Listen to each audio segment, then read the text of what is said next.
Alors Kitissa, c'est une paracha bouleversante. Elle regorge de sujets, mais un en particulier va marquer l'histoire du peuple juif d'une manière dramatique. Tu veux savoir ce qui s'est passé?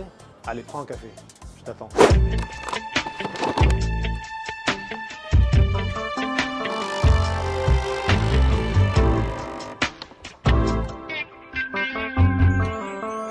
Le premier sujet de notre paracha, c'est le recensement du peuple.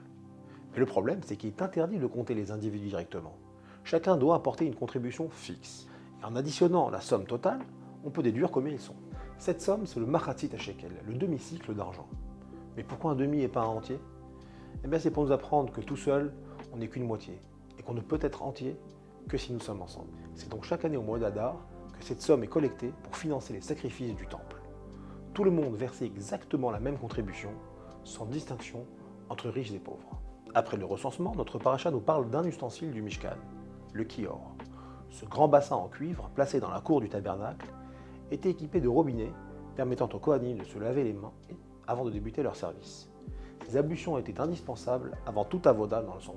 Après le kior, un autre élément fondamental du Mishkan nous est présenté, l'huile d'onction, le shemen hamishra.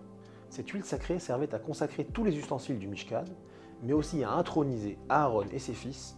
Elle sera utilisée pour oindre les rois d'Israël et les Kohanim Gedolim jusqu'à la destruction du premier temple.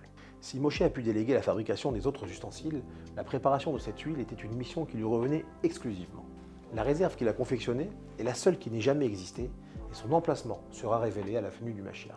La Torah nous parle maintenant de la Kétoret, ce mélange sacré de 11 aromates brûlés quotidiennement sur l'autel des encens, dont le parfum avait une puissance spirituelle unique.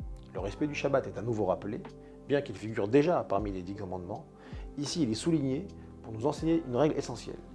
Même la construction du tabernacle, la maison de Dieu, ne prime pas sur le Shabbat. Après le don de la Torah, Moïse monte sur le mont Sinaï pour 40 jours pour y recevoir de Dieu les tables de la loi et les détails des commandements. Mais une confusion s'installe. Le peuple compte mal les jours et ne voit pas Moïse redescendre.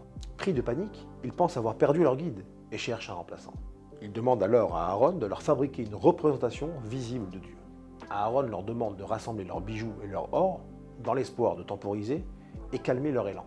Mais lorsqu'il les jette dans le feu et un vent en ressort, le peuple s'emballe, danse, fête et proclame « Voici ton Dieu Israël qui t'a fait sortir d'Égypte ».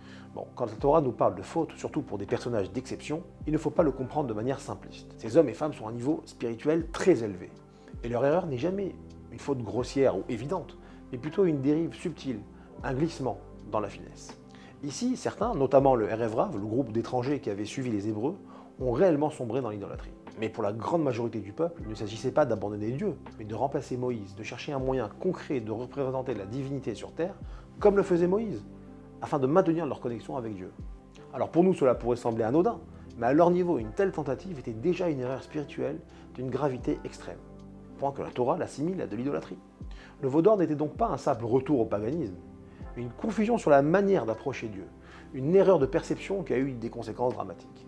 La colère divine est immédiate. Dieu veut anéantir le peuple. Mais Moïse plaide en invoquant la promesse faite aux patriarches. Et Dieu accepte de ne pas les détruire. Moïse descend avec les tables de la loi et découvre l'ampleur du désastre. La fête autour du veau. Il brise les tables, brûle le veau, le réduit en cendres et le dissout dans de l'eau qu'il fait boire à tout le peuple. Moïse lance un appel. Qui est pour Dieu? Il cherche ceux qui sont restés intègres. Et seule la tribu de Lévi répond. Il leur ordonne alors de punir ceux qui sont réellement livrés à de l'idolâtrie. Et ce jour-là, 3000 fauteurs tombent sous leurs épées. Mais tout n'est pas fini. Moïse remonte supplier Dieu, si tu ne le pardonnes pas, efface-moi de ton livre. Après 40 jours, il redescend avec une nouvelle version de table qu'il avait lui-même taillée. Et ce jour-là, Dieu révèle à Moïse la méthode ultime pour invoquer sa clémence. Une clé spirituelle puissante, les 13 attributs de miséricorde. Plus qu'une simple prière, c'est la formule divine que le peuple juif utilisera à chaque génération et dans chaque moment de crise pour implorer le pardon et la clémence divine. Shabbat Shalom.